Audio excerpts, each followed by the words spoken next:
like that. But I'm going to call out what I see as being the main issue with the Chicago Bears on Sunday. We were pretty close for the first quarter and a half, maybe going into the last 2 minutes of the second quarter. And then, as we always see with the Bears,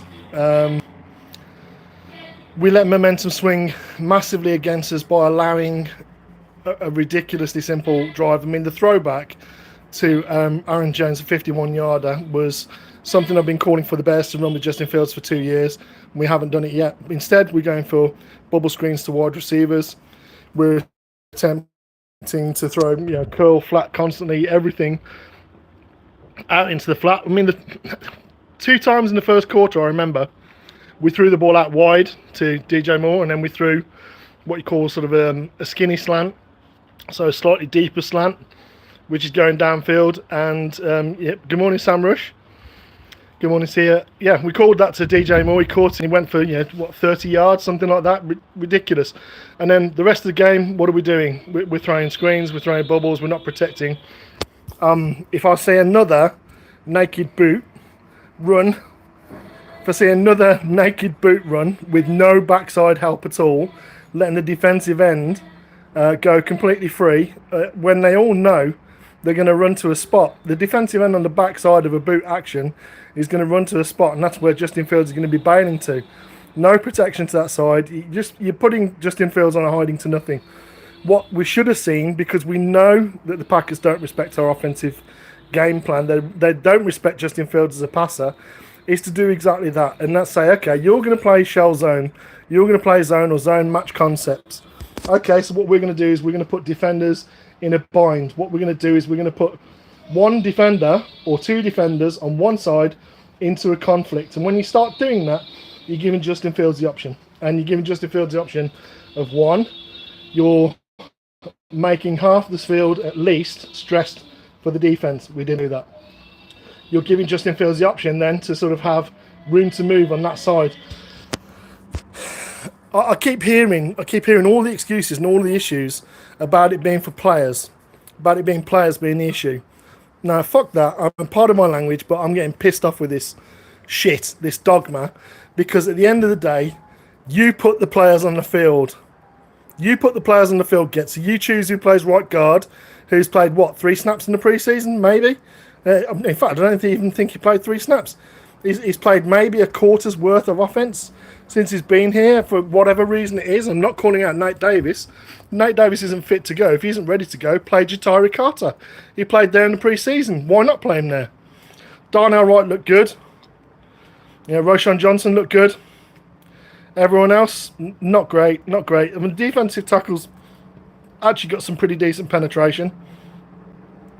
We're too far off. We got players who are aggressive on the outside. Tyreek Stevenson. You got wide receivers who are like 3rd and 4th string depth for the Packers. 2 rookie tight ends. So what do? Do we put pressure on them? Do we put pressure on Jordan Love? Do we make him make decisions? Do we dictate to him what he's going to have to try and go to? Do we give him what looks like an easy out and then take it away with a robber? No, we play shell zone.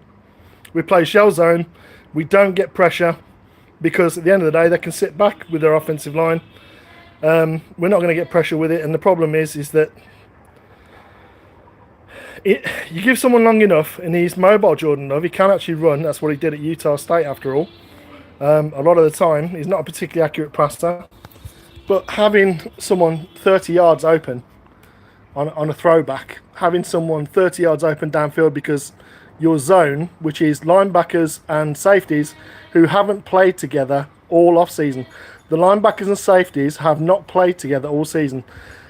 Eddie Jackson, Jaquan Brisker haven't played together in the preseason. We've got guys who have played the entire preseason who actually know what they're doing. It looked pretty good. Now, if you're going to work them in, you're going to get them fit. You've got to play them when they are fit. You can't just say, they're experienced defenders. They're not going to have the legs under them at the end of the day. And we saw that on the first touchdown to Dobbs. Eddie Jackson caught running one way, got flat-footed, easy throw, middle of the field, one safety there. Just cross his face, that's it, touchdown. The problem was last 2 minutes of the first quarter, first drive of the second quarter. Last 2 minutes of the second quarter, first 2 minutes of the third quarter. Yet again, we just pissed down our legs. I despair with Alan Williams as a defensive coordinator. He seems to have no clue and no feel, and certainly no gutso to say, well, we've got an improved defense, and they're a shaky at best offense at this point. 38 points, a shaky at best offense. We let them put up 38 points.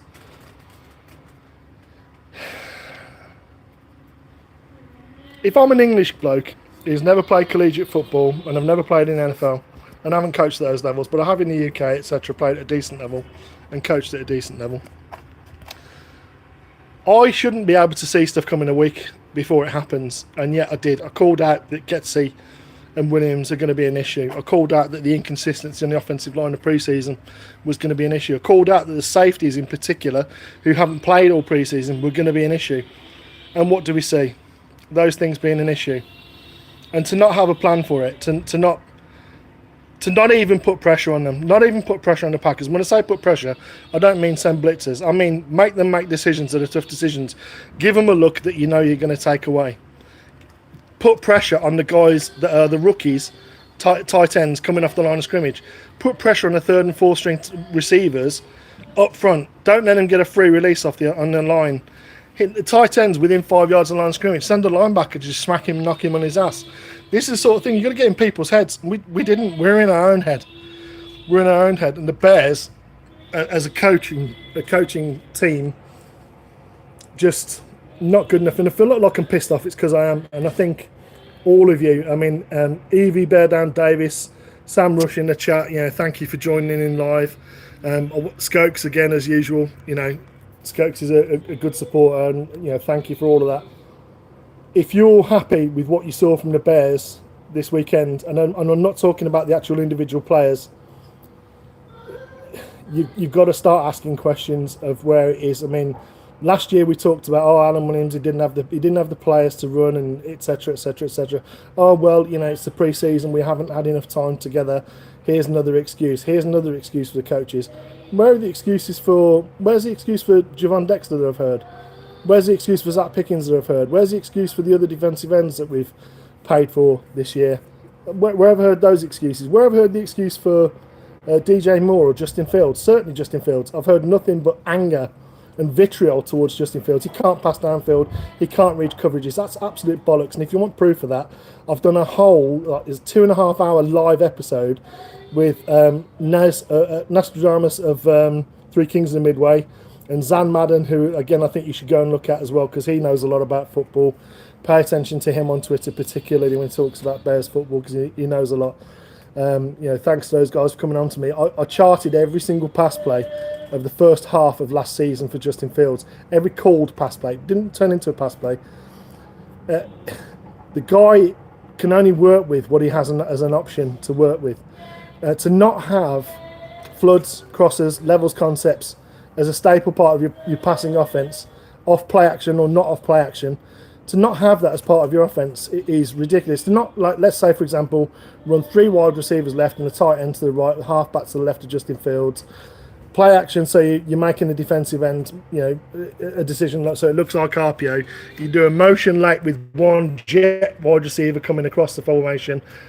Are they in man? That tells you whether they're in man because someone will be following, or either that you're going to be, left with whoever it is on the line of scrimmage trying to cover a wide receiver, and then you run a slant following once the ball is snapped. That puts east-west pressure, but downfield with the levels concept as well. And that's when you put players in a natural bind. You put players, am I going to come short? Am I going to start at the back of my zone? Because if I'm going to come back in my zone, firstly, I've got a blocker in front of me, which is a receiver I'm actually trying to cover. And secondly, there's a receiver that's going to catch the ball free, easy to move, etc., stuff like that. Very little pre-snap motion and pre-snap information for Justin Fields other than by alignment, where we're sending, Kari Blazing Game out to X wide receiver or Cole Kmet out to X wide receiver. So by alignment, we've got some pre-snap information there. Very little motion, not enough scheme. Plays, but not a play scheme. So, if you're going to run in, let's say, a zone inside right, and then you do a play action off it, and then you do, a boot action off it, and then you do like a counter off it. None of that. It just seems like plays. It looked like Matt Nagy was calling plays for the Bears offense this weekend. And if you think Matt Nagy was calling plays for the Bears this offense this weekend, by all means, hit like, subscribe, etc. Put your comments in it once this video is finished, because I'm just going live to air and vent, because I'm getting the All-22 probably today or tomorrow, and I'm going to be focusing on the coaching. Yes, I'm going to be looking at the individual players and what they did, but I'm also going to put the context. This player's played no snaps in the preseason. This player's played 6 snaps on the defense as a safety tandem. I'm going to put that context on it. I'll let you decide. I'll let you make up the decisions, because you're all adults. You all love the Bears like I do. You live and die whether this team's going to do well or not, same as I do. And this just isn't good enough. It's piss poor. It's piss poor. And to have Eberflus come on, cap and hood. How are we going to look at the tape? We're going to hold people accountable. Start in the coach's room, Eberflus. Start in the coach's room. That's it. I'm out. Peace. Thanks, everyone. Thanks for joining me live.